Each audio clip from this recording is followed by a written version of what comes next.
আজ এসএসসি ও সমমানের পরীক্ষার ফলাফল প্রকাশিত হবে।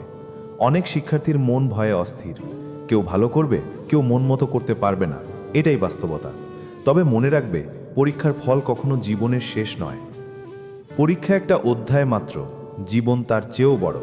কিছু নম্বর কখনো তোমার স্বপ্ন, ইচ্ছা বা জীবনের দৌড় থামিয়ে দিতে পারে না।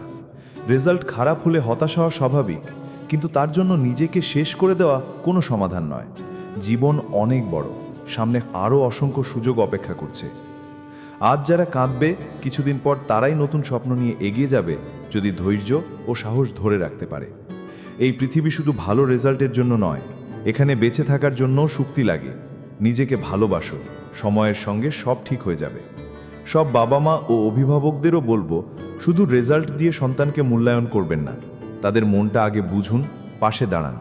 জীবন একটা বড় পথ, এখানে নম্বরের চেয়েও অনেক বড় জিনিস আছে।